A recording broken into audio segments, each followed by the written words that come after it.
All of these protests that we're seeing in the UK, it really does stem beyond there. American Jews, in fact, many of whom are liberal Democrats, constantly voicing their support for minorities, advocating for LGBTQ+ rights, Black Lives Matter, immigrants.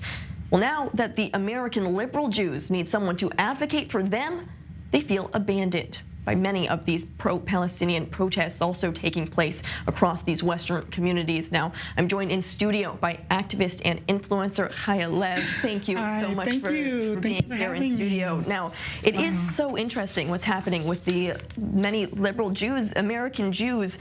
They've constantly voiced their support for many of these minorities who don't have a voice to share. Yet now that they need someone to stand up for them, where is everyone? They're not there. It's just really, for me, it's really painful. Wow.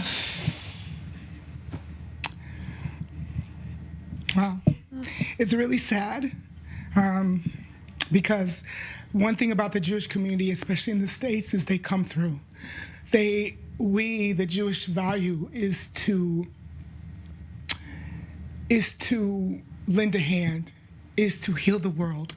We have something called Tikkun Olam. It's a very, very heavy value of ours. And there are a lot of layers. There's a lot of nuance in the States.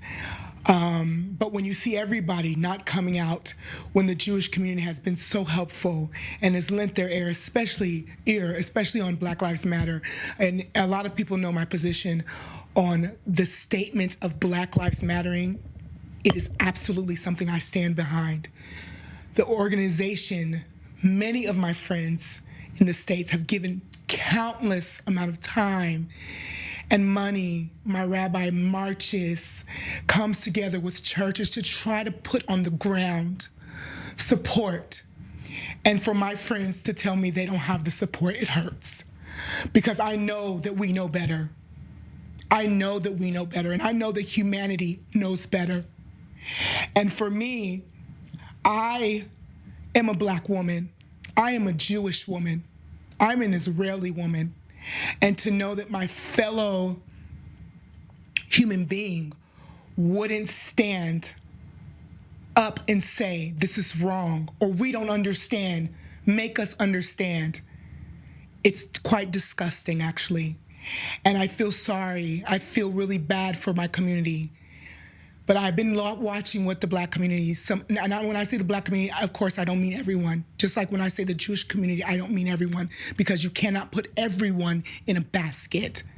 However, I'm going to talk on a broad scale. And when I see the Black community not coming together, because, look, it's America. It's a colorized society. Jews in America are white, period. I didn't say that. That's the box that's been put in. So no one wants to help the white person, the colonizer. And they're so wrong. But even in the event that the state of Israel is a colonizer and you live in the States, this is a humanity issue. And they need support. In the end, the Jewish people, we really just have Hashem. We just really have God. This is what we're learning. No one really wants to help the Jew. No one likes Jews until they're dead. I'm going to keep it real. So, can I please finish? Because this is really so important. People want to say, oh, we want to help with this, but they don't want to help when right now it's going right there in their face. And that is painful. And I think that is something that all communities, when I see a woman, like a woman's right, and they're not supporting after seeing people being raped until they're, it's that enough. It's just a humanity issue, and people are just not going to step up because it's Jews. And we need to be honest with that. We need to say what it is. On my Instagram the other day, I asked, what does this mean? And I'm not going to go into what I said. You can go to my Instagram and you can look for yourself. And not one person has been able to tell me what XXX means. No, just say, we don't like the Jew. That's it. Well, and what you just said, I think something so powerful is people only care when Jewish lives are lost. That seems to be not even the case. 1,400 Jewish lives lost, and the message is being being shifted now to Palestinian lives lost. There's always this thing that happens of a standard being held to our community than any other community. And I'm going to keep it very, very real, because that's what I've always done in my whole 50 years, that it is because it's the Jewish people.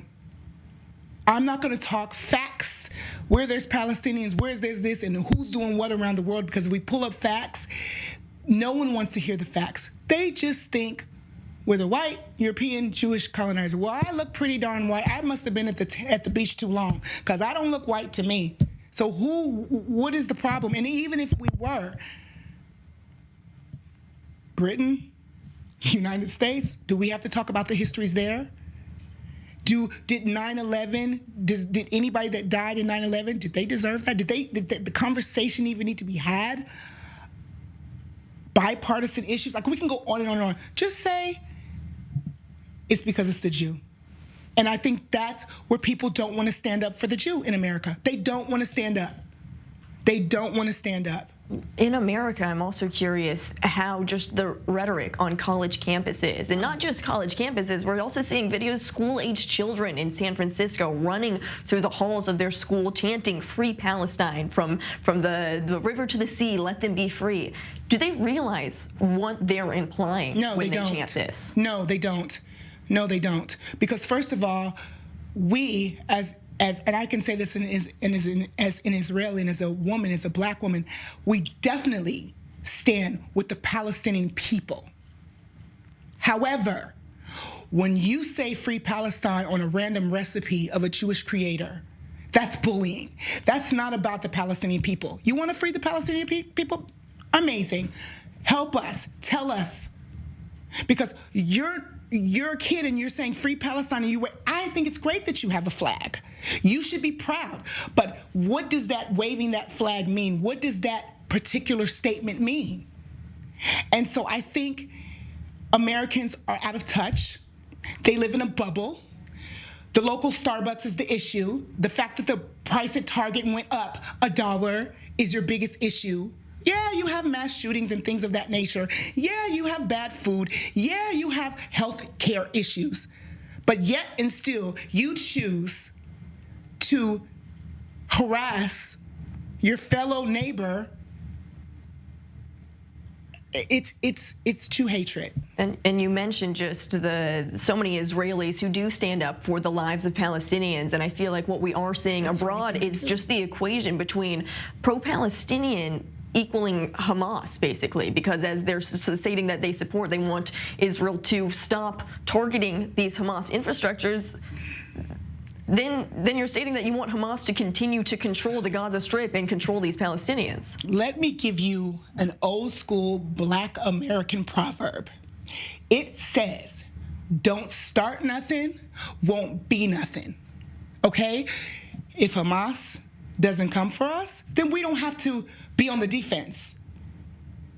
Don't slap someone in the face and pray they don't slap you back.